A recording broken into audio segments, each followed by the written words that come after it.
وشق البحار. Bismillahirrahmanirrahim. Alhamdulillah wassalatu wassalamu ala Rasulillah wa ala alihi wa sahbihi wa man tabi'ahum bi ihsanin ila yaumil qiyamah. Amma ba'du. Kita melanjutkan pembahasan tentang kaidah-kaidah di dalam memahami khilaf. Dan kita sudah masuk ke kaidah yang ke-10, kaidah yang terakhir tentang kedudukan akal bagi ahlu sunnah wal jamaah. Dan telah kita sebutkan bahwa akal yang Allah berikan kepada manusia merupakan karunia terbesar yang Allah berikan kepada mereka. Karena dengan akal manusia berbeda dengan binatang, dan dengan akal manusia bisa menyerap ilmu yang Allah turunkan.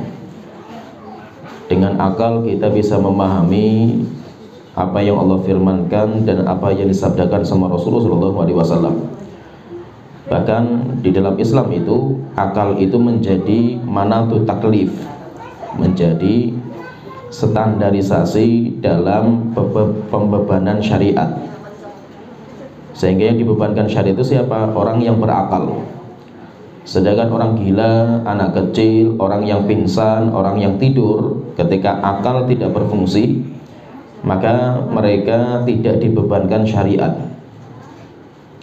Tapi akal itu punya kadar kemampuan. Akal itu hanya bisa mencerna apa saja yang bisa terindra, bisa dilihat, bisa didengar, bisa diraba. Akal bisa mencernanya. Tetapi akal tidak akan mampu mencerna sesuatu yang tidak bisa terindra. Maka perkara yang ghaib itu adalah perkara di luar kadar kemampuan akal. Sehingga akal tidak boleh membicarakan perkara-perkara yang ghaib karena itu di luar kemampuannya. Terus bagaimana kalau kita itu bicara perkara-perkara yang di luar kemampuan akal? Maka akal itu harus minta tolong kepada wahyu. Sehingga ibaratnya akal dengan wahyu itu, akal itu bagikan mata sebagai penunjuk, sedangkan wahyu Allah sebagai cahaya yang bisa memudahkan kinerja akal dalam menunjukkan. Tetapi manusia dalam masalah akal itu ada 3 golongan.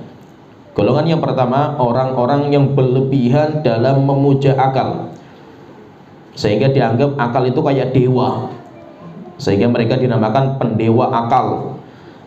Maka standar kebenaran, standar hari kiamat itu patokannya akal. Itu orang-orang yang mendewakan akal dan itu sesat.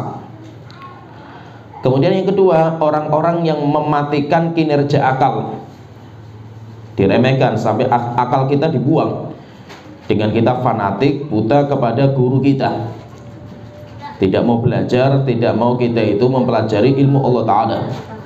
Akhirnya mereka pun juga menyimpang. Kemudian kalau pendapat Ahlussunnah wal Jamaah itu, mereka mengatakan akal itu mulia. Akal itu merupakan karunia Allah yang mulia, tetapi ada kadarnya.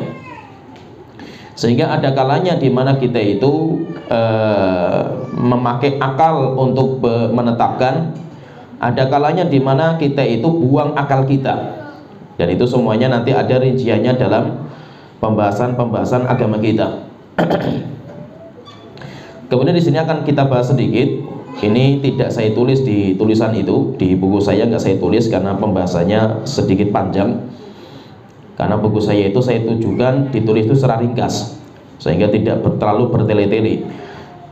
Di sini ada masalah penting sekali, cuma memang saya tidak sebutkan di buku yang saya tulis itu, yaitu tentang tingkatan manusia dalam menggunakan akal mereka. Tingkatan manusia sesuai dengan kadar akal mereka. Jadi kan manusia itu punya kadar akal yang berbeda-beda. Dengan kadar akal itu akhirnya kadar ilmunya beda-beda.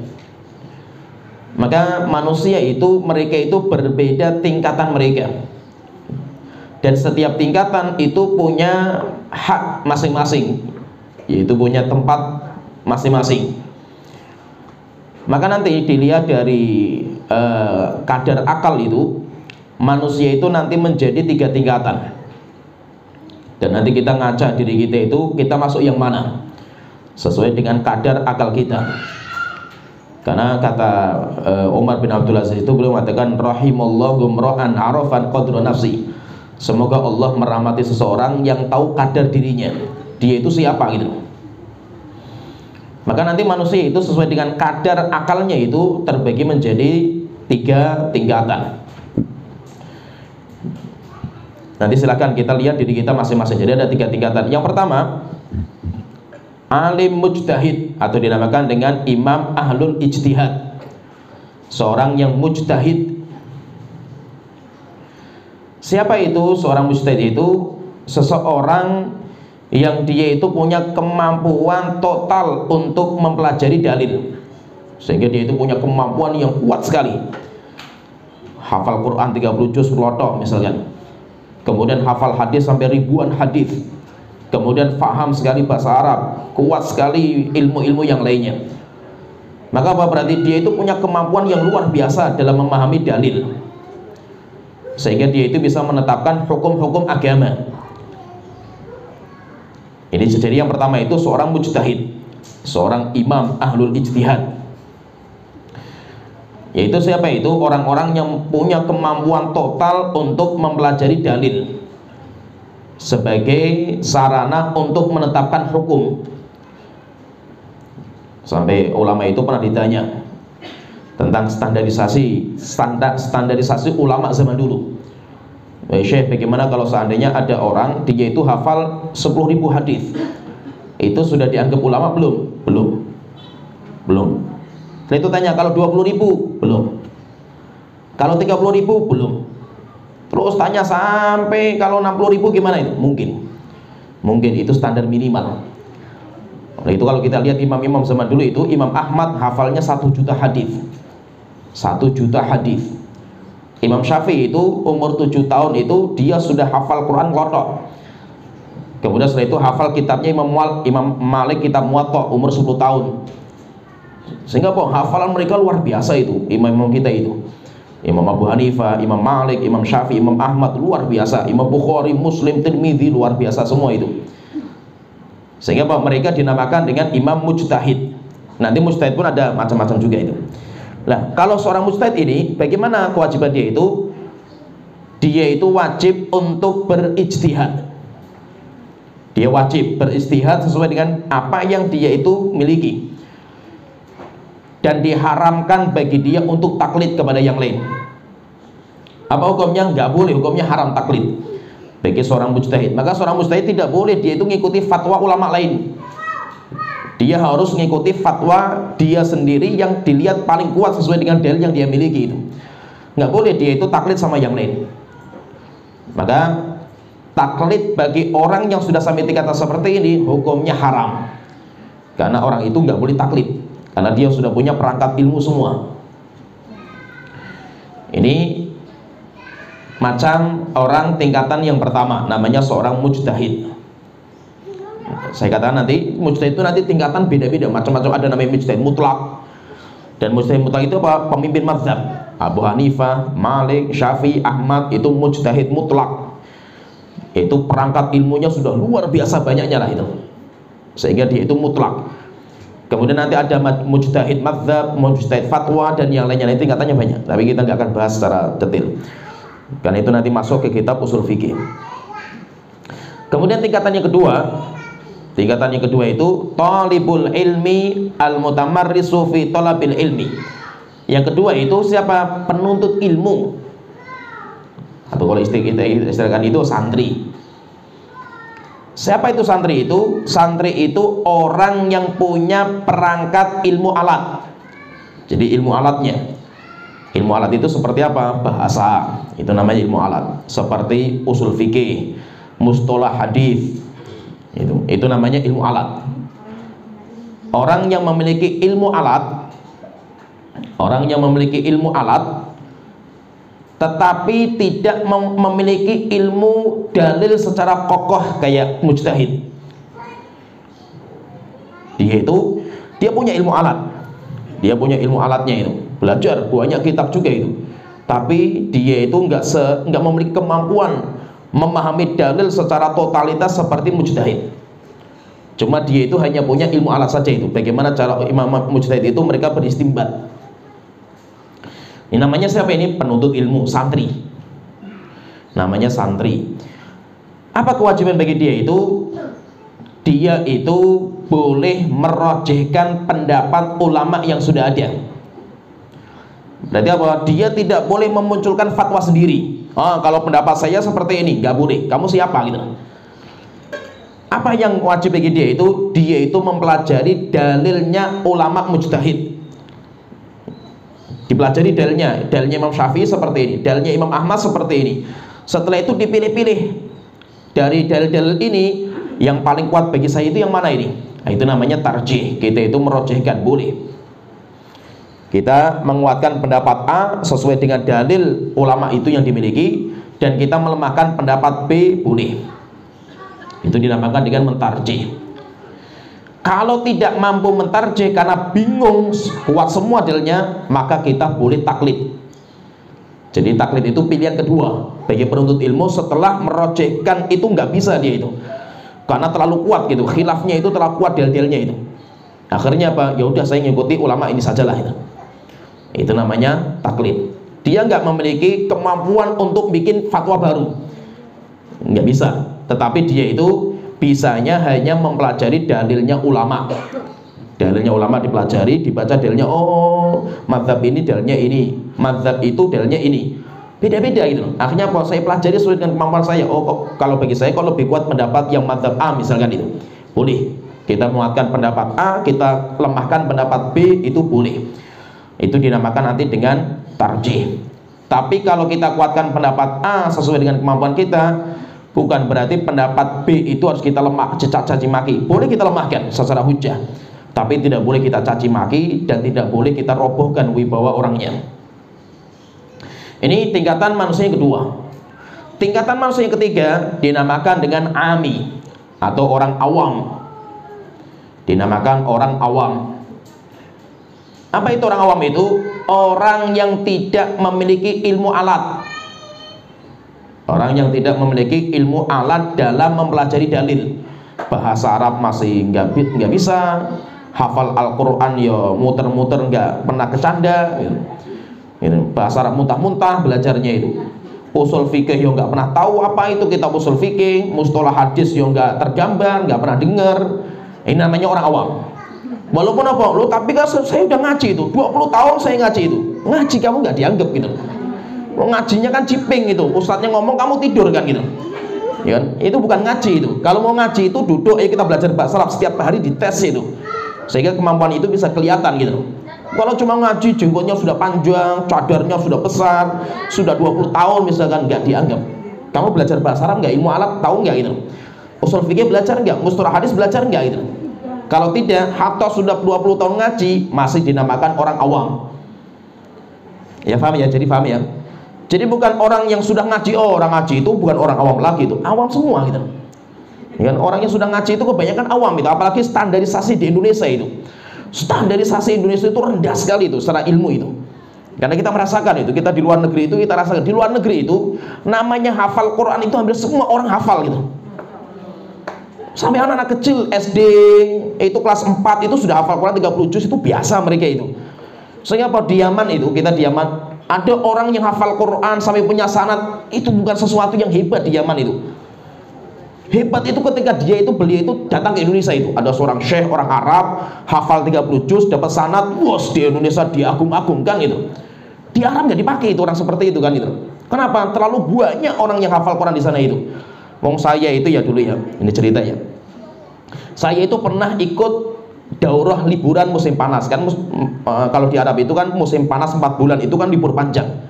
Kegiatan mereka itu apa? Anak-anak sekolah itu kegiatannya ke masjid semua, nggak ada yang liburan, jalan-jalan, rekreasi nggak ada.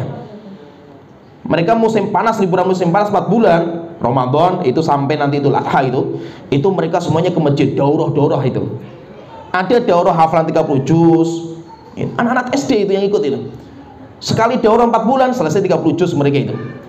Kalau sudah selesai 30 juz, ada namanya daurah hafal Sahih Bukhari Muslim 6 jilid. Saya waktu itu ikut yang Sahih Bukhari Muslim itu. Saya ikut daurah, ketemunya anak SMP, anak SD, kerjanya main-main, bantingan, tapi mereka setelah setoran 30 lembar, 40 lembar itu. Mereka selesai 6 jilid, kita yang sudah tua kayak gini itu, wafal dari pagi sampai zuhur kita itu nggak pindah tempat itu. Itu paling maksimal 5 lembar itu. Anak-anak ini main bal-balan, kemudian gulat, kelahi, tapi sekali setoran 30 lembar mereka itu. Sehingga kalau kita lihat anak-anak kecil sana itu hafal Al-Quran klotok, Bukhari Muslim, itu sudah biasa di sana itu. Standarisasinya tinggi di sana itu masyarakat. Apalagi kalau di Afrika. Di Afrika lebih ngeri lagi hafalannya itu. Di Singkit Afrika itu. Di Afrika itu hatta pengembala kambing itu hafalnya bukan Bukhari Muslim lagi itu, Alfiyah. Alfiyah itu Imam Malik itu 1000 bait dalam nahwu itu ngelotok mereka itu. Kenapa? Karena tingkatannya lebih tinggi lagi ilmiahnya di Afrika itu. Belajarnya hebat sekali mereka itu. Perempuan-perempuan yang masa saja itu Al-Quran 30 juz ngelotok mereka itu. Itu standarisasinya. Indonesia itu terlalu rendah sekali standarisasinya itu. Maka jangan gara-gara oh saya kan sudah ngaji, saya sudah jenggot sudah putih, sudah lama saya salafkan itu. Berapa tahun antum ngaji? Sudah 30 tahun saya itu. Saya sudah bukan orang awam lagi kan itu. Nah, coba sekarang baca kitab bisa nggak itu? Baca kitab nggak bisa itu. Hafal Quran 30 juz nggak hafal juga itu. Ah, berarti orang awam. Ini seperti ini orang awam walaupun sudah ngaji. Jadi orang awam itu apa? Orang yang tidak memiliki ilmu alat untuk mempelajari dalilnya ulama. Terus apa kewajiban dia itu? Kewajiban dia itu taklid. Tidak boleh dia itu istimbat sendiri. Misalkan mengatakan, oh masalah seperti ini kalau pendapat saya hukumnya ini, nggak boleh, haram bagi orang itu. Karena dia orang bodoh, nggak boleh berfatwa. Dan dia juga tidak boleh merojehkan. Oh dalam masalah ini kalau pendapat yang saya kuatkan pendapat A, Anda menguatkan dengan apa gitu loh. Bahasa Arab saja nggak bisa gitu loh. Terus kewajiban bagi Anda itu apa? Kewajiban bagi Anda itu tanya sama ulama yang Anda yakini itu lebih kuat ilmunya, sama ustadz. Tanya ustadz, apa hukum seperti ini? Boleh, ikuti saja. Nggak butuh dalil Anda itu. Ya, nggak butuh dalil. Yang penting apa? Saya nggak tahu ilmunya, saya tanya sama ustadznya itu. Ustadz, apa hukum seperti ini? Hukumnya boleh, bisa hukumnya haram. Ya sudah, saya ikuti itu. Kewajiban orang awam itu seperti itu. Taklid kepada guru dia atau kepada ulama yang dianggap lebih berilmu dan lebih amanah. Sebagaimana Allah Ta'ala berfirman dalam surat An-Nahl ayat 43, fas'alu ahla dzikri in kuntum la ta'lamun. Kalau kamu nggak tahu, tanya sama orang yang punya ilmu. Yaitu kewajiban orang awam itu tuh tanya. Orang awam nggak boleh menjawab. Orang awam nggak boleh berfatwa. Orang awam itu tidak boleh ikut komentar. Terus apa yang wajib dia jalankan itu? Dia itu bertanya. Kalau dia itu nggak tahu ilmunya. Nah, berarti apa? Berarti manusia itu ada 3 tingkatan ini. Ini fahami, berarti ada 3 tingkatan dalam ilmu itu ada 3. Ada seorang yang namanya tingkatan sampai mujtahid. Dan untuk sampai ke tingkatan mujtahid itu nggak mudah, apalagi zaman sekarang. Tidak mudah, berat sekali untuk menjadi seorang mujtahid. Dan itu butuh proses sampai berpuluh-puluh tahun itu. Seperti kalau kita lihat misalkan Suthaimin luar biasa ilmu beliau. Tapi untuk menjadi seperti itu butuh 50-an tahunan itu. Itu pun ketika belajar terus bersungguh-sungguh itu pun baru bisa seperti itu. Nah, kalau kita lihat ulama-ulama kita zaman dulu, masya Allah itu luar biasa. Sampai ulama-ulama kita itu terkadang saking kuatnya hafalan mereka itu, kalau mereka ke pasar, telinga mereka itu disumpal pakai kapas. Pernah ditanyakan, loh kenapa seperti itu? Karena setiap orang ngomong semuanya terhafal dalam pikiran mereka itu. Sekali mereka baca, hafal. Dan mereka itu, ilmu itu di hati mereka itu. Ulama-ulama kita, salaf kita itu kayak gitu. Sehingga apa? Imam Ibnu Qayyim misalkan saya itu, padahal Imam Ibnu Qayyim itu bukan mujtahid mutlak. Imam Ibnu Qayyim itu madzhabnya Hambali. Dia ngikuti madzhabnya Imam Ahmad bin Hanbal. Imam Ibnu Qayyim itu ngarang kitab namanya kitab Zadil Ma'ad. Zadul Ma'ad itu bicara masalah sirah nabawiyah sekitar 6 jilid. Hebatnya lagi itu apa? Ini kitab ditulis di atas kendaraan. Kendaraannya nggak seperti kita mobil dan ini bukan, onta. Beliau safar dari kota ke kota lain, daripada nganggur dalam safar, beliau nulis apa yang di otaknya itu. Terkumpul 6 jilid. Berarti apa? Mereka nulis itu apa yang dihafal, bukan mereka tulis cari dulu Al-Qur'annya surat berapa, ayat berapa, enggak. Semuanya sudah di hati mereka itu. Bahkan mereka Ibnu Qayyim itu ketika ngarang itu semuanya menyebutkan riwayat-riwayat yang panjang-panjang itu, dan itu semuanya di hati beliau itu. Sehingga Pak ulama-ulama kita itu ilmu agama itu di hati mereka itu. Namanya hafal Quran itu sejak kecil, mereka sudah hafal Bukhari, Muslim, Tirmidzi, mereka hafalannya luar biasa. Oleh itu kalau kita melihat seperti Imam Abu Hanifah, Imam Malik, Imam Syafi'i, Imam Ahmad, luar biasa ilmunya itu. Kita itu akan tahu kehebatan mereka kalau kita itu pelajari biografi mereka itu. Nah, mereka itu punya murid-murid yang hebat-hebat. Imam Syafi'i punya murid-murid top-top itu. Dan yang lainnya lah, murid-muridnya Imam Syafi'i itu juga seleting dengan Imam Syafi'i, bedanya sedikit. Nah, itu apa kata Imam Syafi'i itu? Ngelarang murid-muridnya untuk taklid. Kalian jangan taklid sama saya, jangan taklid sama Abu Hanifah, jangan taklid sama yang lain. Tapi apa? Pelajari dalil. Kenapa? Karena mereka itu bukan orang awam. Tapi nanti beda ketika bicara sama orang awam. Orang awam nggak boleh merojehkan gitu. Jadi maksudnya gini, manusia itu nanti tingkatan ilmu itu mereka itu akan terus naik itu. Ketika orang itu sudah punya kemampuan untuk istinbat dalil, maka dia itu boleh untuk berfatwa ketika ada kejadian baru. Misalkan ada kejadian baru, apa hukumnya? Ayo kita teliti masalah ini hukumnya apa. Setelah itu baru keluar fatwa. Tapi untuk keluar fatwa kan nggak mudah itu. Coba kita lihat misalkan fatwa Al-Irsyad itu, Dewan Fatwa itu. Ketika ada sebuah muamalah, misalkan muamalah jual beli dier muncul itu baru itu. Apakah langsung mereka itu berfatwa, oh ini hukumnya boleh? Enggak. Diskusi lama mereka itu kan. Dokter-dokter duduk, kemudian semuanya diskusi, bawa hujah masing-masing, kita dudukkan sampai berhari-hari itu. Kenapa? Karena mereka itu yang nggak seperti mujtahid mutlak gitu. Perlu diskusi ilmunya itu, ilmunya perlu didiskusikan, didudukkan gitu. Sehingga apa? Untuk mengeluarkan sebuah hukum itu nggak main-main, susahnya luar biasa itu. Dan itu yang bisa itu adalah mujtahid mutlak. Nah, mujtahid mutlak ini dia itu yang mengeluarkan fatwa. Oh ini hukumnya ini hukumnya. Nah nanti fatwa-fatwa mujtahid mutlak ini, Imam Abu Hanifah, Imam Syafi'i, Imam Ahmad, Imam Malik ini dikumpul-kumpulkan sama muridnya, akhirnya terbentuk sebuah madzhab. Ya, paham ya, tergambar ya. Madzhab itu apa? Madzhab itu kumpulan dari ijtihadnya seorang mujtahid mutlak. Contohnya Imam Syafi'i. Imam Syafi'i punya murid-murid setia. Maka semua pendapatnya Imam Syafi'i itu dikumpulkan, dirangkum, dikumpulkan, kemudian dibikin sebuah bangunan yang lengkap fikih. Setelah itu dinamakan namanya madzhab dalam Islam. Madzhabnya Imam Abu Hanifah, madzhabnya Imam Malik, madzhabnya Imam Syafi'i, madzhabnya Imam Ahmad. Itu namanya madzhab. Dan kata para ulama, setelah itu, yaitu setelah Imam Ahmad itu, nanti akan muncul lagi madzhab-madzhab yang lain. Madzhab itu banyak dalam Islam. Dikata oleh para ulama itu, madzhab terakhir yang diakui itu madzhabnya Imam Al-Qurtubi. Itu yang terakhir. Setelah itu kata para ulama, ditutup pintu madzhab. Nggak ada lagi orang yang boleh bikin madzhab sendiri dalam Islam. Kenapa? Karena lemahnya ilmu setelah itu. Sehingga madzhab setelah itu apa? Pada hilang. Ada madzhabnya Laits bin Sa'ad, ada madzhabnya Sufyan Ats-Tsauri. Madzhab itu banyak, tapi semuanya hilang karena nggak ada pengikutnya.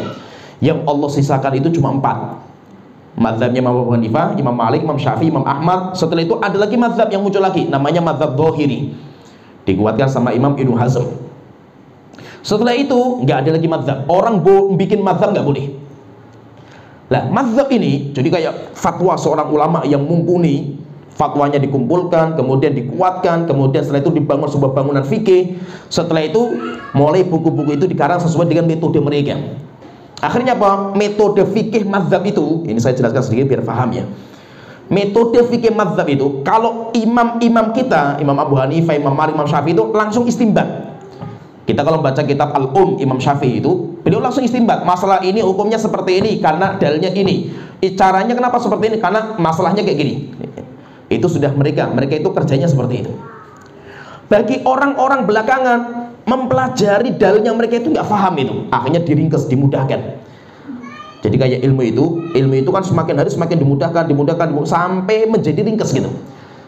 Contohnya misalkan matematika untuk kelas SD, kelas SMP, SMA, kuliah itu kan beda-beda tingkatannya itu. Ya. Kenapa? Karena sesuai dengan kadar penuntut ilmu itu. Maka itu orang itu kalau belajar fikih pasti harus masuk ke kitab paling ringkas dulu dalam fikih itu, fikih madzhab itu. Kalau dia sudah hafal, dia sudah kuat, naik ke kitab berikutnya. dihafal, difahami. Kalau sudah dihafal, difahami, naik kitab berikutnya. Sampai akhirnya apa? Naik kitab yang paling tinggi. Di situ nanti ketemu dengan dalil-dalil mazhab itu ada. Jadi fahami ini. Maka itu fahami ini. Bukan berarti mazhab itu nggak punya dalil. Ini fahami ini. Mazhab itu dalilnya kuat sekali. Cuma itu fase akhir. Itu fase akhir. Contohnya gini, saya contohkanlah untuk mempermudah ya. Imam Ibnu Qudamah itu termasuk ulama rujukan dalam mazhab Hambali. Imam Ibnu Qudamah ngarang kitab namanya kitab Al-Mughni.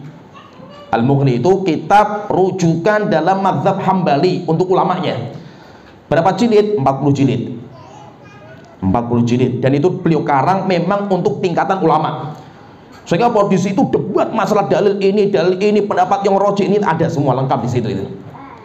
Kitab ini yang tebelnya 40 jilid dibaca penuntut ilmu muntah-muntah mereka itu. Nggak paham kenapa, tingkatannya terlalu tinggi kitabnya itu. Akhirnya apa? Sama beliau diringkas jadi setengah, al-basit, setengah. Sehingga apa? Pembahasan yang rumit-rumit dihapus. Sehingga di 40 jilid diringkas menjadi sekitar 10 jilid. Dari 10 jilid ini, bagi penuntut ilmu masih lemah ilmunya, muntah-muntah juga, nggak paham juga itu. Akhirnya diringkas lagi, dibuang semua dalilnya. Tinggal masalah-masalah yang inti saja itu. Yang itu yang penting dihafal, fahami itu. Jadi nanti muncul lagi kitab namanya Al-Umdah. Kitab Al-Umdah bagi orang yang awal belajar fikih muntah-muntah juga itu. Akhirnya apa? Diringkas, ambil cuma poin paling inti sajalah itu. Namanya kitab Al-Umdah, itu paling tipis. Nah, itu namanya matan. Maka apa? Orang belajar fikih itu mulai dari kitab itu dulu, yang paling kecil. Kalau sudah kokoh, sudah kuat, faham semua isi kitab, naik ke kitab berikutnya. Awal-awal nggak ada dalil. Belajar fikih mazhab itu nggak ada dalil di awal. Kenapa? Karena inti awal belajar itu faham fikih itu ini loh. Dari awal sampai akhir. Karena ilmu fikih itu nanti kan ada 4 bab itu. Ada bab namanya ibadah. Ibadah itu sholat, puasa, zakat, haji. Kemudian nanti ada bab namanya kitab muamalat, masalah harta. Masalah harta ini halal, haram, harta halal, haram itu. Masalah makan dan yang lainnya itu. Muamalat. Kemudian setelah itu masuk bab nikah, pernikahan. Kalau sudah masuk itu nanti bab jinayat, bagaimana orang yang mengamalkan kriminalitas. Itu pun ada 4 bab, itu harus selesai dulu fikih itu. Setelah itu faham, dihafal, kokoh, naik kitab berikutnya. Mulai ada pendapat khilaf. Disebutkan, oh ini ulama berbeda pendapat dalam bab ini. Dalilnya apa? Belum ada. Kalau sudah kokoh, baru nanti tahapan yang berikutnya itu. Kalau sudah kuat itu baru belajar dalil.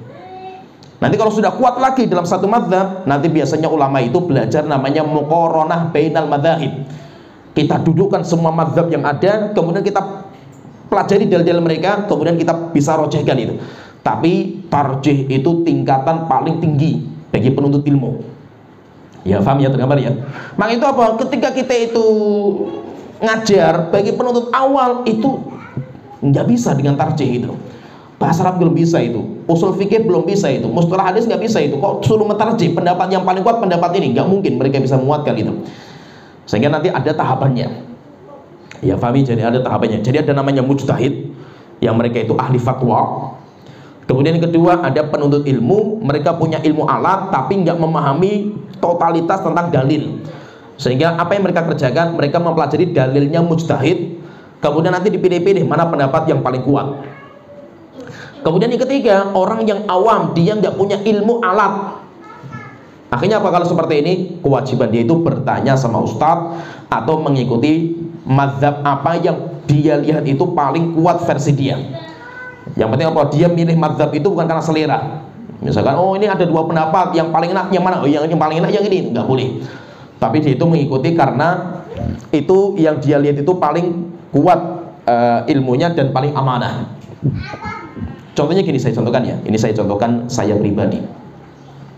Saya itu sudah melalui banyak namanya metode belajar fikih itu banyak. Kita sudah belajar tarjih. Sudah di Indonesia di Yaman saya belajar fikih tarjih. Sehingga kalau ada orang ngomong tarjih itu sudah kita lalui, kita sudah paham lah gitu. Tarjih itu. Kemudian kita juga belajar fikih mazhab Syafi'i. Saya juga belajar di Yaman itu fikih mazhab Hambali. Saya juga belajar fikih Dhahiri. Sehingga kita sudah melalui banyak mazhab gitu. Kemudian juga kita itu sudah belajar ilmu alat. Jadi ilmu itu nanti kalau kita belajar agama itu, nanti ilmu itu ada 2, ada ilmu wasail, sarana atau alat. Kemudian yang kedua ada ilmu namanya maqasid. Ilmu maqasid, tujuan inti. Intinya kita belajar itu apa? Intinya cuma dua. Bagaimana kita itu memperbaiki keyakinan kita kepada Allah Ta'ala, maka nanti masuk bab akidah. Itu inti. Kemudian kedua, bagaimana kita memperbaiki ibadah kita kepada Allah Ta'ala, maka nanti masuknya fikih, tazkiyatun nufus, itu masalah itu. Berarti apa? Ilmu inti itu cuma dua, akidah dan fikih. Itu ilmu inti itu. Tapi untuk sampai memahami akidah yang benar, fikih yang benar, itu harus ada alatnya. Namanya ilmu wasail, sarananya, ilmu alatnya. Apa itu ilmu alat itu? Ilmu alat itu nanti kalau dikumpulkan itu sekitar 5 ilmu. Ilmu alat itu. Yang pertama, Al-Quran. Sehingga kita hafal 30 juz itu bukan tujuan. Kita hafal 30 juz itu hanya untuk membantu memahami fikih dan akidah. Sehingga kalau kita itu belajar Al-Quran, cara baca yang benar, kemudian kita itu hafal 30 juz, itu baru permulaan belajar. Belum kita sudah tamat, oh alhamdulillah saya sudah 30 juz, sudah tamat saya belajar itu. Bukan. Tetapi kita itu menghafal Quran itu tujuannya apa? Supaya kita itu bisa memahami fikih dan akidah dengan benar, karena kita itu hafal Quran. Kalau kita sudah selesai hafal Quran, maka nanti masuk belajar bahasa Arab. Bahasa Arab itu ada 10 ilmu. Bahasa Arab itu ada 10 ilmu. Kalau kita menguasai semuanya, itu mungkin sampai habis umur kita nggak selesai itu. Terus bagaimana caranya itu? Kita ambil ilmu nahwu dan sorof yang bisa menegakkan kita untuk mempelajari Al-Quran dan Sunnah. Oleh itu kata para ulama zaman dulu itu mengatakan, an-nahwu fil kalam kal milhi fit tu'am. Belajar nahwu dalam bahasa Arab itu seperti kita itu ibaratnya nahwu itu seperti garam dalam makanan. Maksudnya itu apa? Garam itu diambil sesuai dengan kebutuhan. Kalau kita makan itu nggak ada garamnya, hambar. Demikian juga orang belajar agama nggak punya ilmu bahasa itu hambar rasanya itu. Tetapi kalau terlalu banyak garamnya itu, maka nanti rasanya asin, nggak enak. Demikian juga kita belajar bahasa. Kalau kita belajar bahasa, kita itu mau menguasai semua, oh itu butuh 100 tahun kita itu, nggak akan habis ilmunya itu, ilmu bahasa itu. Terus bagaimana? Kita ambil ilmu bahasa sekedar untuk bisa memahamkan Al-Quran, hadis, ucapan salaf, karena semuanya bahasa Arab. Sehingga apa? Belajar nahwu sorof. Nahwu sorof sudah bagus. Nahwu sorof itu sudah bagus. Dan itu pun nahwu sorof itu nanti ada tahapannya itu. Kalau kita di pondok itu, santri di pondok yang fokus belajar itu minimal 1 tahun. Itu batasan minimal itu. 1 tahun pun bagi kita itu fokus loh, nggak belajar yang lain loh, 1 tahun itu. Kalau saya dulu di Surabaya itu, saya belajar 2 tahun itu cuma dapat percakapan bahasa Arab dan ilmu nahwu sorof ringkas. Baru 2 tahun, baca kita belum lancar saya itu. Kalau kita mau menguatkan lagi butuh 3 tahun, berarti 5 tahun kalau kita belajar bahasa Arab itu. 5 tahun lah itu. Kalau kita pengen kokoh loh. Kalau kita pengen kokoh, maka kalau kita di pondok itu setahun sudah fokus, yang penting nggak belajar yang lain itu. Setahun itu sudah bagus. Bagi kita pemula itu cukuplah bagi kita itu. Tapi kalau orang pengen menguasai ilmu itu, ada santri-santri kita itu yang Masya Allah dalam ilmu bahasa kuat sekali itu. Akhirnya apa? Kita kirim ke pondok yang memang fokus belajar bahasa, itu pun butuh 3 tahun fokus, tapi belajar bahasa banyak itu. Nanti kalau kita sudah bahasa Arab kuat, masuk ke kitab namanya usul fikih. Apa itu usul fikih? Nah, saya gambarkan sedikit. Usul fikih itu kaidah dalam mempelajari dalil, kaidahnya. Contohnya gini, misalkan saya tukan itu. Ada namanya dalil, ada namanya hukum, ada namanya cara pendalilan. Jadi paham ya, dibutuhkan itu 3. Dibutuhkan itu dalil, hukum, cara pendalilan. Nah, kalau hukum ini kerjaan fikih. Fikihnya itu kerjaannya itu di dalil, hukum. Hukumnya ini kerjaan fikih. Ulama fikih itu fokusnya di situ. Kalau dalil ini sahih atau tidak, ini kerjaan ulama al-hadis. Itu kerjaan ulama al-hadis. Kalau cara pendalilan antara hadis ini sampai ke hukum ini, itu kerjaan ulama usul fikih. Dan itu ilmu sendiri-sendiri ini. Itu ilmunya berdiri sendiri-sendiri. Contohnya saya contohkan misalkan. Ketika Rasulullah SAW itu membicarakan tentang orang yang ragu ketika sholat, Kemudian dia itu ragu, saya itu kentut atau tidak, sakit perut tapi ragu itu. Rasulullah ditanyakan, ya Rasulullah, saya tadi itu sakit perut. Ketika sujud saya itu ragu, kayak ada yang keluar kentut saya itu. Saya batal nggak sholat saya itu? Rasulullah mengatakan, jangan batalkan sampai kamu itu pasti mendengar suara atau mencoba kentut. Nah, ini dalil ini dipelajari dulu saya atau tidak? Oh, nanti ulama-ulama itu mempelajari sampai mereka itu kuatkan ini benar-benar saya atau tidak itu. Lah ini kerjaan siapa ini? Kerjaan ulama ahlul hadis seperti Syalbani dan yang lain, itu kerjanya di sini. Dan itu saja, kalau kita mau menguasai itu butuh berpuluh-puluh tahun itu menguasai ilmu itu. Kalau kita sudah mendapatkan, oh ini hadis sahih, ini hadisnya ini jelas, ini hadisnya sahih. Atau misalkan hadis la sholata liman lam yaqra bi fatihatil kitab, tidak ada sholat bagi orang yang tidak membaca al-fatihah. Sahih nggak hadisnya? Sahih. Oke. Setelah sahih, ini hadis ini menunjukkan hukum apa? Berarti baca al-fatihah itu hukumnya apa itu? Hukumnya misalkan wajib.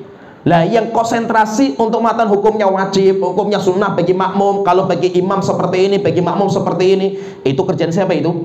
Hukumnya itu kerjaan ulama fikih. Maka fikih-fikih mazhab itu fokusnya ke hukum. Ini masalah ini hukumnya apa? Wajib. Ini masalah ini hukumnya sunnah. Nah, ini namanya hukum, ini fikih. Untuk menyampaikan dari dalil ini ke hukum ini butuh namanya usul fikih. Apa kaidahnya usul fikih itu? Maka kita gali kaidahnya. Kaidahnya itu la nafiyah. Kalau ada la nafiyah, maka itu ada 3 macam. Di antaranya apa? La nafiyah lisihah, menolak kesohihan. Berarti kalau Rasulullah mengatakan la sholata, tidak ada sholat bagi orang yang tidak membaca al-fatihah, maksudnya apa? Tidak sah sholat yang tidak membaca al-fatihah. Itu kaidahnya dari mana itu? Namanya usul fikih. Bisa tergambar nggak? Paham ya? Ya, bisa dipahami ya. Contohnya saya contohkan gini, bis, yang mudah. Allah ketika mengatakan wa aqimus sholah, tegakkan sholat. Ayat ini jelas, ini ayat Al-Quran, gak ada keraguan.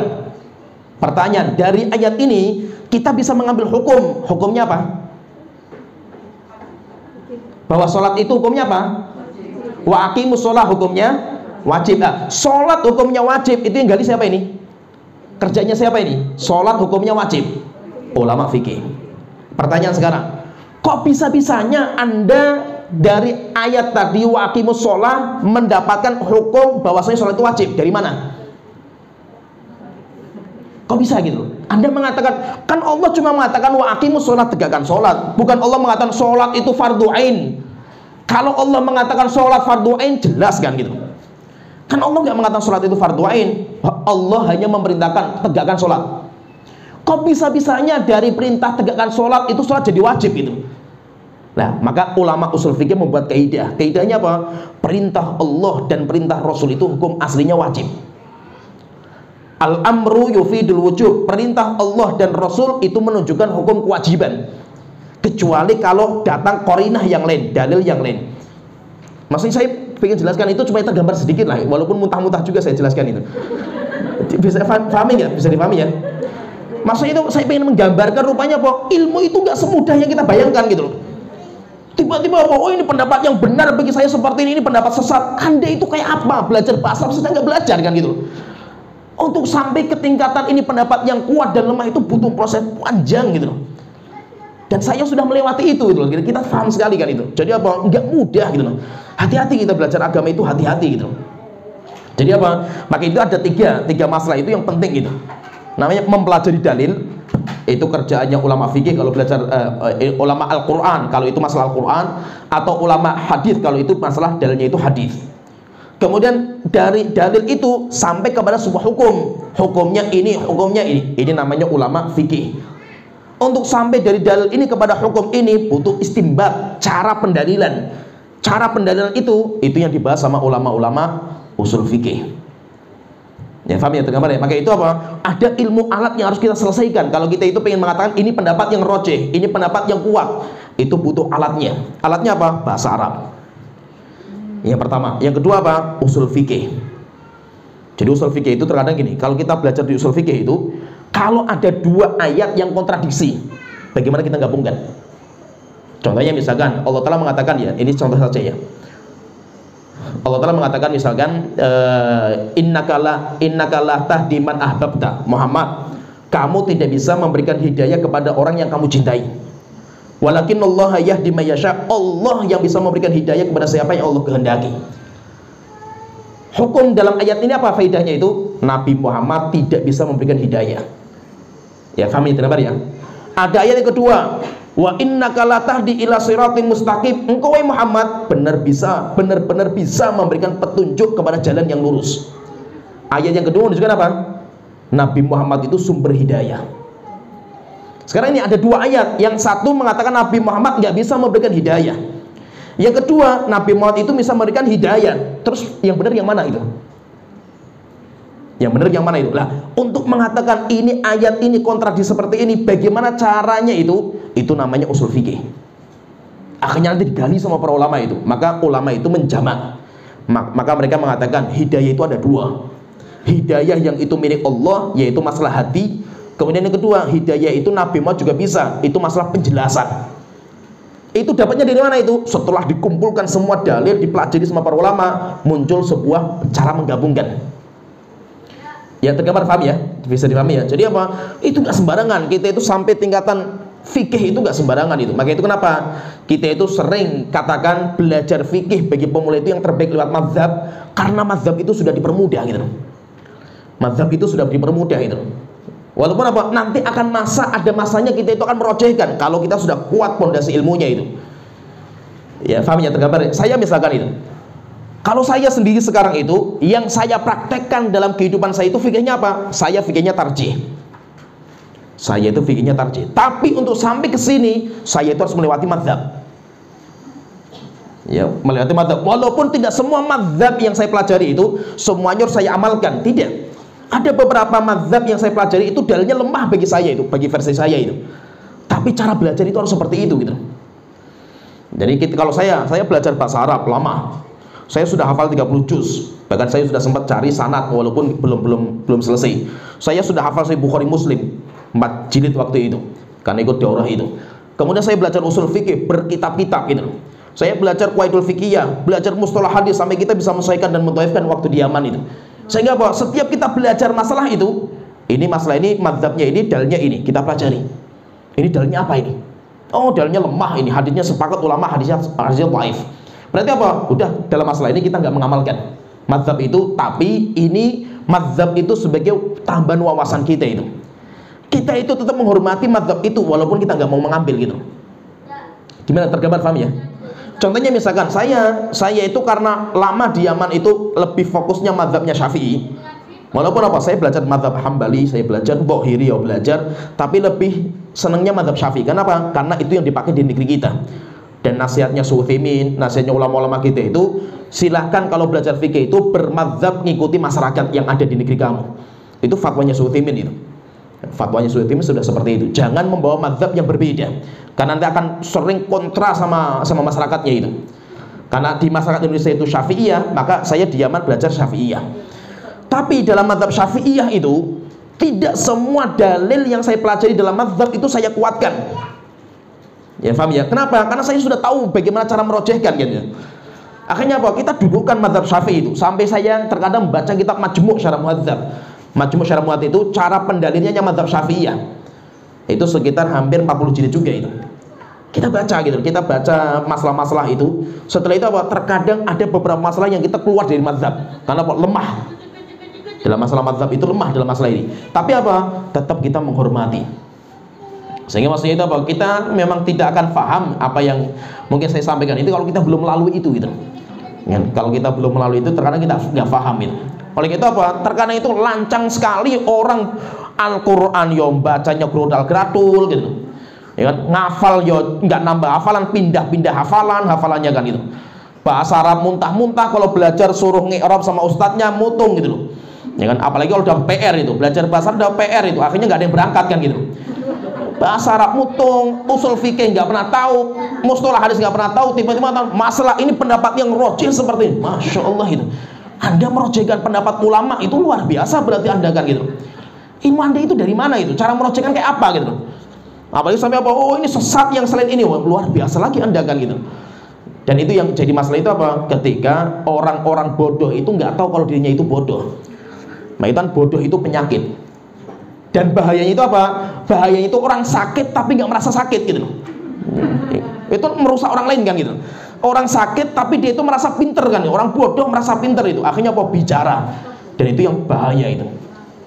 Itu yang bahaya. Maka itu nanti kan bodoh itu ada dua tingkatan. Bodoh itu ada dua tingkatan. Namanya jahal basit, bodoh ringan. Bodoh ringan itu apa? Saya tidak tahu, saya tahu kalau saya itu nggak tahu gitu. Paham ya? Saya tahu, saya paham kalau saya itu nggak tahu gitu dalam masalah itu gitu. Misalkan ditanya masalah ini, apa hukum misalkan ketika seseorang itu dia itu keluar darah, hamil keluar darah umur 6 bulan, kandungan, apa hukumnya? Nggak tahu saya belum pernah belajar itu. Ah, bagus, berarti antum bodohnya itu ringan. Maksudnya apa? Saya nggak tahu kalau saya itu tahu kalau diri saya nggak tahu. Saya nggak tahu masalah itu. Berarti apa? Anda itu paham kalau diri Anda itu nggak paham kan itu. Maksud paham ya saya ngomongnya. Nah, ini namanya bodoh yang ringan. Ringannya itu apa? Anda itu sudah punya ilmu 50%. Ilmu apa? Ilmu kalau dirinya nggak tahu kan itu. Ya kan? Sudah dapat 50%. Nah, ilmu tentang masalah yang dibicarakan saya nggak tahu kan. Berarti apa? Saya sudah 50% tahu tentang diri saya, 50% saya nggak tahu masalah yang ditanyakan. Berarti ini bodohnya ringan. Nah, yang parah itu namanya jahlun murakkab atau namanya bodoh kuadrat, berlipat-lipat gitu. Yaitu apa? Dia itu nggak tahu kalau dirinya itu nggak tahu gitu loh. Ya paham ya? Ditanya misalkan kalau misalkan ditanya, saya itu hamil 6 bulan kemudian saya itu keluar darah, apa hukumnya? Nggak usah dianggap itu darah nggak usah dianggap itu. Nah kok bisa seperti ya sih pendapat saya itu yang saya rojehkan gitu. Rojehkan dari mana yo nggak tahu, supaya saya rojehkan seperti ini, ngawur kan gitu. Ya kan? Ngawur sekali Anda bicara masalah agama seperti ini kan itu. Makanya kalau Anda itu nggak tahu, bilang saja afwan, saya nggak tahu masalah itu. Coba tanya kalian lebih paham kan itu. Selama diri kita itu. Daripada apa? Kita nggak tahu, kita berbicara, kita berfatwa, itu ngeri sekali tanggung jawabnya nanti di hadapan Allah Ta'ala. Termasuk dosa yang paling besar di bawah kesyirikan ini. Dosa yang paling besar kan syirik itu. Di bawahnya itu wa antaqulu 'alallahi ma la ta'lamun. Kamu berbicara tentang agama Allah di mana kamu itu sebenarnya nggak tahu gitu. Oleh itu nanti kata para ulama mengatakan dalam sebuah hadis yang sahih itu al-qadhi thalath, al-qudah thalathah. Orang yang hakim pengadilan itu ada 3 orang. 3 golongan. Yang pertama, orang yang punya ilmu dan berhukum sesuai dengan ilmunya. Kalau Rasulullah mengatakan hakim itu 3 golongan. Yang 2 di neraka, yang 1 masuk surga. Jadi nggak main-main loh. Orang dia memutuskan hukum itu nggak sembarangan. Maka Rasulullah mengatakan 2-nya masuk neraka jahanam, yang 1 masuk surga. Yang masuk surga siapa? Orang yang punya ilmu dan dia menghukumi sesuai dengan ilmu dia. Dia masuk surga. Yang kedua, orang yang punya ilmu dia menghukumi tidak sesuai dengan ilmu yang dia miliki. Nah berarti kan zalim dia itu, karena dia punya ilmu itu. Kemudian yang ketiga, ini masuk neraka. Yang ketiga, orang nggak punya ilmu kemudian berhukum walaupun hukumnya benar. Dia itu ketika menghukumi benar hukumnya itu, tapi standar dia itu karena bodohnya itu, bukan karena ilmunya itu. Maka apa? Dia juga di neraka jahanam. Makanya apa? Walaupun fatwa kita itu benar fatwanya, ini hukumnya apa? Haram ini seperti ini tuh. Lah kenapa haram? Pokoknya kan itu. Dalilnya pokoknya kan itu. Maka apa? Kamu berdosa. Walaupun ditanya loh, tapi kan benar. Walaupun benar. Kenapa? Kamu masuk dalam dosa tadi, bicara tentang agama Allah yang kamu itu nggak tahu sebenarnya itu. Maka apa? Maksudnya itu yang penting itu bagi kita itu apa? Coba kita itu tahu kadar diri kita itu. Kita itu siapa sih gitu. Kita itu siapa sih? Kalau Anda itu memang penuntut ilmu yang belajar bahasa Arab, usul fikih, mustalah hadis dan banyak belajar itu, silahkan Anda itu pelajari dalil-dalil fikih mazhab, dalil-dalil ulama, pelajari, kemudian Anda katakan, kalau bagi saya pendapat yang rojih bagi saya, yang kuat bagi saya ini. Itu bagi saya itu. Terserah Anda nanti mau mengikuti apa yang saya rojihkan atau pendapatnya, ini silahkan, saya nggak maksa kan. Ya paham ya, tergambar ya. Misalkan saya dalam sebuah masalah, misalkan sebuah masalah fikih misalkan itu, saya katakan ulama berbeda pendapat dalam masalah ini menjadi banyak pendapat yang pertama, kedua, ketiga, tapi kalau bagi saya pendapat yang saya kuatkan pendapat yang pertama. Itu saya loh yang saya kuatkan itu. Kalau Anda silahkan Anda pilih sendiri kan. Kenapa? Karena masalah fikih seperti itu nggak boleh maksa. Kamu harus ikut pendapat saya, kalau tidak sesat kamu itu. Nggak boleh. Karena ulama-ulama kita juga berbeda pendapat gitu. Tapi kenapa saya itu bisa mengatakan pendapat yang kuat pendapat ini? Karena sudah mulai proses panjang saya belajar kan gitu. Ya. Tapi kalau orang bodoh, andanya nanti, misalkan saya ngomong seperti itu ya. Contohnya misalkan saya ditanya, apa hukum membaca Al-Fatihah bagi imam? Saya katakan khilaf para ulama panjang itu, sampai ada 4 pendapat dalam masalah ini. Ada yang mengatakan makmum tetap rukun harus baca Al-Fatihah. Siapa yang tidak baca Al-Fatihah batal sholatnya, hatta makmum. Ini. Kemudian yang kedua, ada juga yang mengatakan enggak, baca Al-Fatihah bagi makmum itu sunnah, sudah nggak diwajibkan. Ya, itu sunnah. Ada yang mengatakan memperinci, tinggal dilihat itu sholatnya jariyah atau sirriyah. Jariyah dan sirriyah pun beda juga. Ada yang mengatakan jariyah sirriyah itu patokannya makmum mendengar atau tidak. Kalau makmum mendengar bacaan imam, cukup mendengar. Kalau tidak mendengar, maka makmum membaca walaupun jariyah. Misalkan sholat isya, lampu mati, suaranya nggak jelas sama sekali imamnya itu. Kita nggak mendengar itu apa yang dibaca imam itu, maka bahwa kita wajib membaca. Khilaf, dan kita tahu dalilnya. Pendapat yang pertama dalilnya ini, pendapat yang kedua dalil, pendapat yang ketiga, yang keempat dalilnya ini. Setelah kita pelajari satu persatu dalilnya itu, kok kalau saya itu lebih condong pendapat yang merinci makmum itu mendengar suara imam atau tidak. Sehingga apa saya katakan pendapat yang rojih seperti dalam masalah ini adalah pendapat yang ini. Bagi saya boleh mengatakan seperti itu. Kenapa? Saya melalui penelitian, saya kaji semua pendapat dalil-dalilnya. Ya paham ya? Saya boleh mengatakan setelah saya kaji masalah ini, pendapat yang paling kuat bagi saya itu pendapat yang A. Pertanyaan sekarang, kalau antumnya nanti cerita sama yang lain, boleh nggak? Setelah saya kaji masalah ini, pendapat yang rojih itu pendapat A, boleh nggak? Nggak boleh. Anda mengkaji apa kan gitu loh? Anda hanya bisa menukilkan. Kalau saya mendengar dari Ustaz Tobroni, beliau lebih merojihkan pendapat A. Ustaz Tobroninya yang merojihkan, bukan Anda itu. Oh, bagi saya pendapat yang paling kuat ini tuh. Ngawur sekali Anda kan itu. Anda siapa kan itu? Faham gambar ya maksudnya? Anda itu kalau dengar Ustadz A ngomong seperti itu, Ustadz B ngomong seperti itu, Anda pengen ngikuti Ustadz A atau Ustadz B, Anda itu ahli taklid, orang awam. Sehingga bahwa Anda jangan ikut merojihkan gitu. Terus bagaimana caranya? Kalau saya ngikuti Ustadz itu sajalah itu, yang mengatakan hukumnya misalkan wajib, ya silakan taklid kepada Ustadz itu, karena Anda orang awam. Tapi kalau Anda sampai membandingkan Ustadz-Ustadz ini, Ustadz A ngomong seperti ini, Ustadz B ngomong, oh ini pendapat yang paling kuat, ini Ustadz B ini itu. Menguatkan lagi itu, Mas. Anda menguatkan dengan ilmu apa kan gitu? Ya, kalau memang Anda itu orang awam, sudah orang awam itu ngikuti Ustadz yang bagi Anda itu paling kuat hujahnya, itu cukup bagi Anda itu. Sehingga apa? Kalau dalam masalah ini, saya dengar Ustadz ini ngomong ini, Ustadz B ngomong seperti ini, tapi kalau saya lebih senang kepada Ustadz ini, karena saya lihat dia itu hujahnya kuat sekali. Silahkan.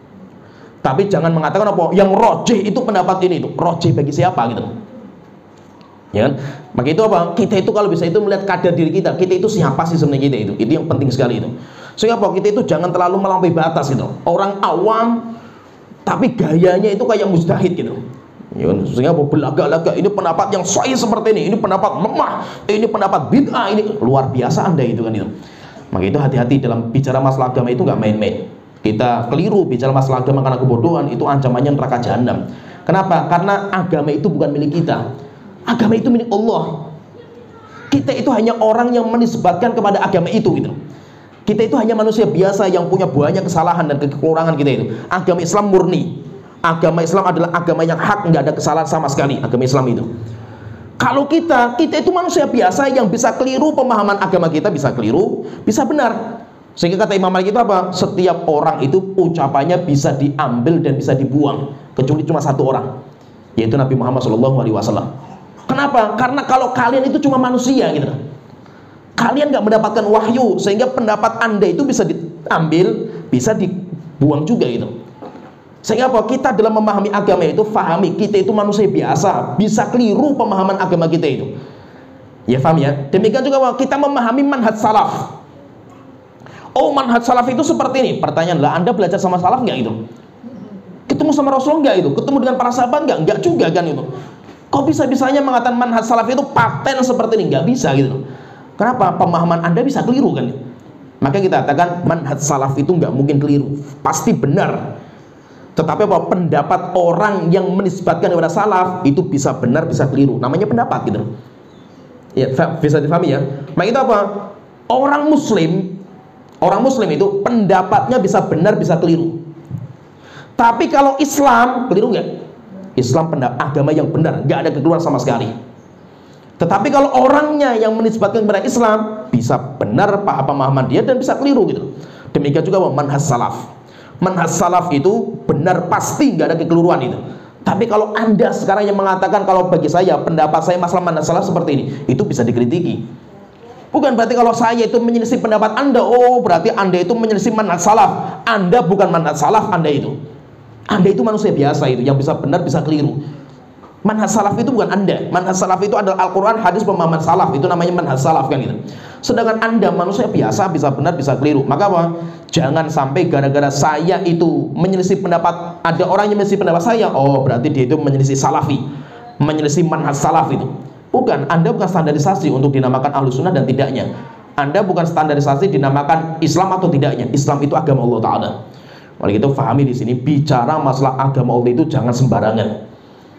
Semakin biasanya orang itu nanti semakin belajar, dia itu semakin ketakutan bicara masalah agama Allah. Maka itu banyak ulama-ulama kita itu terkadang kalau diminta fatwa, mereka itu melempar kepada yang lain. Bukan mereka itu nggak tahu jawabannya, tahu, tapi tanggung jawabnya berat di hadapan Allah Ta'ala kan ya. Sampai ada seorang sahabat tabi'in itu dia mengatakan, saya ketemu dengan 100 lebih para sahabat yang ikut perang Badar, sahabat terbaik. Setiap mereka ditanya, ngelempar ke temannya, oh coba tanya teman saya lebih pintar daripada saya itu. Sampai akhirnya apa? Tanya yang kedua ngomong kepada yang ketiga lempar kepada keempat, sampai akhirnya kembali kepada yang pertama lagi. Kenapa? Karena hebatnya ilmu mereka. Semakin tinggi ilmu kita itu, semakin kita ketakutan bicara masalah agama Allah Ta'ala. Kenapa? Bicara masalah agama itu nggak main-main itu. Nah itu bahayanya zaman sekarang itu ketika orang-orang bodoh, dia itu nggak tahu kalau dirinya bodoh. Sehingga apa? Sehingga dia itu nggak tahu kadar dirinya itu. Saya itu bodoh gitu, saya itu bodoh sebenarnya itu, saya itu tingkatan orang awam. Tapi kalau bicara, dia itu melebihi ustadz, melebihi seorang ulama gitu. Dan itu terjadi di mana-mana. Sampai saya sering kritiki teman-teman itu, zaman sekarang itu untuk jadi ustadz itu gampang, untuk jadi ulama itu gampang. Apa caranya itu? Tinggal buka Google gitu, Mbah Google atau Bu YouTube, itu semuanya ada gitu. Mbah Google ilmu ada semua itu, YouTube semuanya ada semua, copy paste semua ilmu kita itu, masya Allah itu. Kalau dengan copy paste itu orang menjadi ulama, ngapain kita sekarang hafal Quran capek-capek kan gitu? Ngapain kita itu sekarang belajar Al-Quran sampai muntah-muntah seperti itu kan itu? Kenapa? Karena ilmu itu bukan sekedar kopas. Kan sekarang kayak gitu, kalau debat di grup itu kan kayak gitu. Ada dua kelompok yang debat masalah-masalah apa, vaksin lah, masalah ini. Oh, yang satu bawa kopas kamar sebelah ini, yang satunya juga kopas kamar sebelah, kopas dari YouTube, kopas, masya Allah itu. Setelah itu apa? Ribut di grup WA. Akhirnya ketika ketemu gontok-gontokan gitu. Makanya biasanya orang awam itu apa? Standarisasi diskusinya orang awam itu, kalau kalahnya akal, mainnya okol. Ya kan? Kalah diskusi, ilmiah kalah. Setelah itu apa? Wes mutung gitu, keluar dari grup gitu. Saya pun sering kayak gitu itu, diskusi ilmiah sama ya seorang ustadz juga itu. Kita sudah diskusi ilmiah, kalah, saya tanya terus dia nggak bisa jawab. Akhirnya apa? Afwan, saya mau live dari grup saja itu. Kenapa kok live dari grup itu? Kenapa nggak diskusi kan itu? Nggak dilanjutkan kan gitu? Dan akhirnya apa? Ketika kalah pun nggak mau ngakui kesalahan itu. Dan itu karakter kita itu. Karena karakter kita itu memang kita itu nggak mau disalahkan. Dan karakter kita itu apa? Kita itu nggak mau dikalahkan. Pengennya kita itu apa? Kita itu menang dan kita itu selalu dibenarkan. Walaupun salah pun kita itu merasa diri kita itu benar itu. Kita paling anti dikritik kita itu. Kita itu paling anti kalau pendapat kita itu salahkan itu. Dan itu karakter kita seperti itu. Coba kita lihat ibu-ibu itu, mak-mak itu kan, naik motor ratingnya kalan belok kiri saja itu ngamuk kalau disalahkan kan gitu. Ya kan? Bener gak itu? Sudah ratingnya ke kanan, beloknya kiri ya. Kita yang di belakang kan nabrak kan itu. Nabrak, yang disalahkan siapa itu? Yang salahkan yang nabrak kan gitu loh. Ya kan? Nggak mau orang itu disalahkan walaupun benar salah gitu, nggak mau. Karakter orang itu seperti itu. Sehingga apa? Banyaknya kita itu anti kritikan dan anti masukan. Sehingga siapa yang kritik saya, oh kamu kritik Islam berarti itu luar biasa kan gitu. Berarti kamu musuh saya, kamu membenci saya, kamu akan saya habisi kamu itu. Kenapa kita itu ketika dikritik sama orang, kita tidak mengatakan alhamdulillah jazakallah khair terhadap nasihat itu, semoga saya itu bisa berubah gitu. Kan kita dinasihati alhamdulillah gitu, tapi mayoritas kita nggak bisa. Dan itu sudah saya praktekkan, itu seperti itu. Mayoritas kita itu nggak bisa dikritik. Orang kalau dikritik, kita sudah ngomong baik-baik, ngomong empat mata, pelan-pelan kita ngomong itu. Dan kita itu sudah muter-muter dulu itu. Setelah itu baru kita nasihati dengan nasihat yang baik. Itu saja ngamuk. Sampai akhirnya putus hubungan dengan kita gara-gara itu. Dan itu nyata, di mana-mana ada. Di mana-mana ada. Hatta ustadz-ustadz pun ada yang seperti itu karakternya itu. Dan saya merasakan itu. Oleh kita orang menerima kritikan itu berat. Oleh itu ketika ada orang kritik kita itu, kita harus siapkan. Kita itu harus punya, dinamakan dengan hati yang lapang gitu. Sehingga setiap ada orang kritik kita, alhamdulillah kalau memang saya salah di situ ya saya bertobat kepada Allah Ta'ala. Dan itu yang perlu kita siapkan. Ya alhamdulillah kita sudah selesai poin ini. Sebenarnya banyak, nanti kalau saya pengen nyebutkan ucapan ulama banyak sekali. Jadi fahami di sini taklid itu. Berarti kalau saya tanya misalkan, hukumnya taklid itu apa? Ringkesan dari apa yang saya sampaikan itu. Taklid itu kan mengikuti fatwa ulama tanpa harus tahu dalilnya itu. Jadi kita cuma ikuti fatwa saja. Tanya sama ustadz, ustadz apa hukum masalah ini? Boleh, ya wis saya ikuti gitu. Itu namanya taklid. Pertanyaan berarti, taklid itu hukumnya apa? Terus? Nah, jadi gini, taklid itu apa hukumnya? Itu harus kita rinci. Taklid itu memang hukum asalnya nggak boleh. Karena kita beragama itu diperintahkan dengan ilmu. Tapi karena kadar ilmu itu beda-beda, maka taklid itu ada 3 macam hukum. Yang pertama, taklid hukumnya haram. Bagi siapa itu? Bagi seorang mustahid yang punya ilmu. Orang yang punya ilmu nggak boleh taklid sama orang lain, dia punya ilmu kan gitu. Kemudian yang kedua, taklid itu ada hukumnya boleh. Bagi siapa itu? Boleh bertaklid walaupun nggak harus gitu. Siapa itu? Penuntut ilmu, santri yang punya perangkat, dia bisa merojehkan. Kalau memang bingung merojehkan, ya udah taklid saja kan gitu. Ya paham ya? Kemudian yang ketiga hukumnya apa? Hukumnya wajib. Bagi siapa? Bagi orang yang nggak punya perangkat ilmu, orang awam. Orang awam. Saya misalkan, saya belajar ilmu hadis. Terkadang dalam sebuah masalah hadis bingung ini saya atau tidak itu. Kita baca fatwa ulama bingung. Masalah ini saya ikut Syalbani sajalah itu. Saya ikut Syalbani saja dalam masalah ini, masalah sahih dan tidaknya. Nah, itu namanya saya taklid sama Syalbani. Tapi apa? Saya penuntut ilmu. Saya nggak diwajibkan untuk taklid sama Syalbani, tidak. Tapi karena bingung saya dalam masalah ini, saya ikut Syalbani saja. Itu namanya taklid yang hukumnya jaiz, hukumnya boleh. Berarti apa? Taklid itu ada 3 hukum. Ada yang haram, ada yang mubah, ada haram, mubah, dan ada yang hukumnya wajib. Semuanya sesuai dengan kadar akal kita masing-masing. Sehingga apa? Jangan langsung kita taklid hukumnya nggak boleh. Oke, kalau nggak boleh, terus bagi orang yang nggak bisa baca Al-Quran, kemana mereka itu? Fahami Al-Quran dengan akal dia sendiri kan nggak mungkin kan gitu. Orang yang nggak bisa baca Al-Quran, bahasa Arab nggak bisa, kok dia nggak boleh taklid, terus mau apa kan gitu? Kan nggak mungkin dia itu mempelajari Al-Quran dengan pendapatnya sendiri kan, ngawur kalau orang seperti ini kan gitu. Maka apa? Memang hukum asal taklid itu nggak boleh. Karena kita itu diperintahkan beragama dengan ilmu, ya kan? Itu hukum asal seperti. Tapi karena standar akal manusia itu berbeda-beda, akhirnya nanti setiap orang itu punya hukum sendiri-sendiri. Tinggal kita lihat kadar kita itu siapa. Kalau kita itu orang awam, ya kita harus taklid, nggak boleh nggak gitu, nggak ada pilihan gitu. Kalau kita penuntut ilmu, maka sebaiknya kita itu merojehkan dulu, kita pelajari dalil-dalil yang ada. Kalau nggak bisa, taklid, hukumnya boleh. Kalau kita itu ulama, ya berarti kita itu harus berfatwa. Ya, mungkin di sini pembahasan kita sudah selesaikan tentang kaidah-kaidah dalam memahami khilaf. Nanti insya Allah kita akan masuk di adab-adabnya. Nanti adab ada 10 juga adab yang perlu kita fahami dalam masalah khilaf. Setelah itu baru nanti akan saya contohkan tentang contoh-contoh dalam masalah khilaf itu kayak apa cara menyikapi itu. Ya sampai di sini. Ya mudah-mudahan bisa difahami. Kalau nggak bisa difahami, tolong diulang-ulang nih kajian ini. Kalau memang nggak bisa lagi, yos minta hidayah sama Allah Ta'ala supaya difahamkan. Minta nggak paham lagi, yos belajar lagi besok. Berarti masih tingkatan ilmu itu awam sekali lah kita itu ya. Jadi ya terlalu nggak apa-apa lah. Maksudnya kita belajar seperti itu. Belum tentu terkadang sekali dengar 2 kali itu belum tentu paham. Nggak apa-apa gitu. Kita belajar seperti itu gitu. Ya. Jadi tolong rekaman yang ada itu kalau bisa didengar lagi, dibaca lagi. Jangan rekaman kajian itu cuma jadi kembang malam saja itu. Nggak bisa tidur, setel, clear tidur kan itu. Jadi kayak kembang malam saja itu. Bukan. Rekaman kajian itu untuk murojaah. Setelah kajian ini kita itu kok masih ngambang pemahaman kita, dengar lagi, coba didengar lagi, paham nggak itu? Oh, mulai tergambar itu. Yang saya sampaikan cuma intisarinya saja itu. Kalau kita mau belajar masalah ini panjang sekali di usul fikih. Ya sampai di sini wa akhiru da'wana alhamdulillahi rabbil alamin sallallahu alaihi wa sallam wa alihi wa sahbihi ajmain.